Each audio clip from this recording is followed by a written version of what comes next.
পুরুলিয়ার অযোধ্যা পাহাড় টুরিস্টদের কাছে এক অন্যতম আকর্ষণ। সারা বছর ধরে মানুষ এখানে এসে থাকেন, বিভিন্ন সময়ে বিভিন্ন মাসে।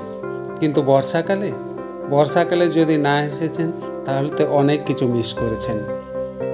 প্রকৃতির সৌন্দর্য যে এত সুন্দর হতে পারে, রূপসী অযোধ্যাকে বর্ষাকালে না দেখলে বিশ্বাসই করতে পারবেন না। অযোধ্যা পাহাড় এসে পৌঁছেছি। এটা বর্ষাকাল, কিন্তু দেখে মনে হচ্ছে শীতকালের কুয়াশা ভরা একটা দিন। বৃষ্টি নেই, কিন্তু চারিদিকে মেঘের মধ্যে আমরা রয়েছি। প্রচুর মেঘ, চারিদিকে সাদা মেঘ, একদম মেঘে ঢেকে রয়েছে। এদিকে জঙ্গলের এই দিকটা দেখো, একদম প্রচুর মেঘ, বৃষ্টি নেই। কিন্তু দেখে মনে হচ্ছে যে বৃষ্টি পড়ছে, কিন্তু এগুলো সব মেঘ। আমরা একদম মেঘের ভিতরে রয়েছে, হিল টপ পুরুলিয়া। এই যে দৃশ্যটা দেখতে পাচ্ছেন, আমরা কোনো সিকিম বা দার্জিলিংয়ে নেই বা গ্যাংটক, কোথাও আমরা নেই। এটা পুরুলিয়ার অযোধ্যা পাহাড়, হিল টপ। পুরুলিয়া শহর থেকে রওনা দিয়ে আমরা যখন অযোধ্যার দিকে এগিয়ে আসছিলাম, দূর থেকে আমরা দেখতে পাচ্ছিলাম পাহাড়ের মাথার ওপর দিয়ে মেঘেরা ভেসে বেড়াচ্ছে।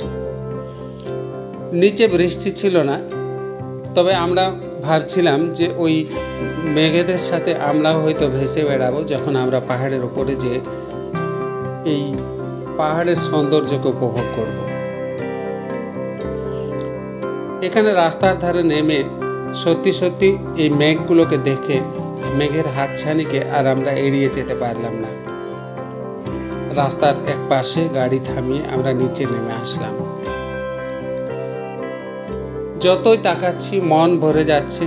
কি সুন্দর দৃশ্য, মনে হয় ছুটে চলে যায় দূর দূরান্তে। কি সুন্দর দৃশ্য, তাই না? এবং আমরা গাড়ি নিয়ে আবার এগিয়ে চললাম আরও ঘন জঙ্গলের দিকে। বর্ষাকালে যখন আপনি আসবেন, বৃষ্টি বাদলের মধ্য দিয়ে দুপাশে শালের জঙ্গল, খুব সুন্দর রাস্তা দিয়ে এগিয়ে যেতে যেতে এবং ছোট ছোট ঝর্ণাগুলো দেখে প্রাণ জুড়িয়ে যায় এবং মনে হয় আমরা মেঘালয়ের সেই চেরাপুঞ্জি ও মৌসিনরামে এসে পৌঁছেছি। মনে হয় সেই নর্থ ইস্টের ছোট ছোট ঝর্ণাগুলোর মধ্য দিয়ে সেখানকার 7 সিস্টার্স ওয়াটারফলসগুলো ঠিক হাতছানি দিয়ে ডাকছে। পুরুলিয়া যে এত সুন্দরী, এত রূপসী, কোনো বৃষ্টি বাদল দিনে এই সুন্দর রাস্তা দিয়ে পাহাড়ের ওপরে এগিয়ে যেতে যেতে বুঝতে পারবেন। তাই পরিশেষে বলি, পুরুলিয়াকে কারো সঙ্গে তুলনা করা যায় না। এই রূপসী পুরুলিয়ায়। ভিডিওটা কেমন লাগলো অবশ্যই কমেন্ট করে জানাবেন। Thank you.